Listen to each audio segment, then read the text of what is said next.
Good afternoon, everyone. This is Christian with PerfectStockAlert.com, a 100% free service for smart investors and traders. All we ask in return, please refer a friend. Today we're going to be discussing the on-balance volume indicator, or the OBV indicator. It was invented by Joe Granville and introduced in his 1963 book. And this is a tool that was one of the first ones out there to basically analyze the total money flow in or out of a security.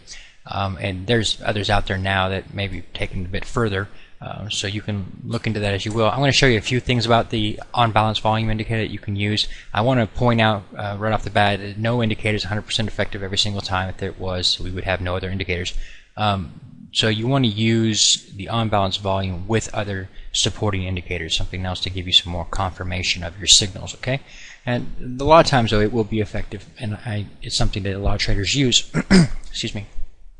Okay, first how it's what it's doing for you, and it's basically a combination of volume and price activity. So it's taking the volume indication and the price activity and then combining those to tell you what's the total amount of money going into the security or coming out. Now, if you've got, the theory is, if you've got a stock that's trending up at the same time that on-balance volume was trending down, then people are actually selling the stock out and that they don't really want it, so the move to the upside would not be sustainable.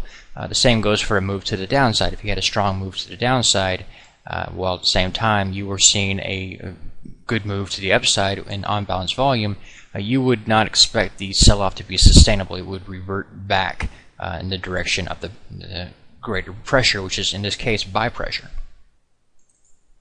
The calculation, the method used to calculate the on-balance volume total money line here is quite simple. You would look at the period here and look at the close compared to the previous period's close. If it's up, all of the volume associated with this period is positive. If the close is lower than the previous close, all of the volume associated with this period would be subtracted from the money of the on-balance volume total. And that's how that is calculated. It's very, very simple. There's a few different things you can do with on-balance volume. You can get confirmation of a trend. You can debunk a trend. You can also get bullish and bearish divergences from that. I'll show you a couple in a moment. And you know, that's important. You can also draw trend lines on these, and that's something a lot of people don't know. Is if you simply draw a trend line out from your low points, if you were to analyze that, you can get a forewarning of a breakdown before it happens. So that's something that people can do as well. You can use the corresponding low points of the chart as well. It's another method to spot different trend changes that are happening, though I would personally stick with the chart for analyzing trend, but it can be done here. Let me show you another way of doing it, and it can give you foreshadow or predict a change that's going to happen on the chart. Now, it won't always do this, but it can from time to time, so you should keep an eye out for it. Note this high point here. All right, jumps up here, hits this high point, pulls back off, finding resistance there. This is the corresponding high point here. You got to remember, when you're looking at price activity in the form of candlesticks like we are here, you want to focus on the close as being the resistance line. If you don't, you're not looking at the same thing. I know when you're talking about resistance lines, some people set it off the highs of the wicks, and some people set them at the close. Well, in this particular case, because you're using unbalanced volume, which only takes into account the close of one period from the next, you need to use the close, so you're comparing the same pieces of information here, okay? So you draw that trend line right there off of the close. You draw the same one right here off of that close. You're going to notice something. You get a breakout right here, okay, that's either came a day before or the same day that you saw it happen on price activity. So you might have got a little bit of heads up before it happened right there. But you'll also notice something else. This following day you had a sell-off back down below that resistance line, okay, that you had already broken out of. You sold off back down below it. But notice what happens here on the sell-off on the on-balance volume. It does not fall back below it. That right there is a very easy opportunity to go long, just to buy, because you know, based on that on-balance volume, that that's an overshoot in price. It's gone too far. It's going to go back the other way.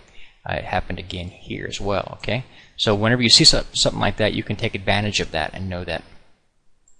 One more example before we wrap this video up.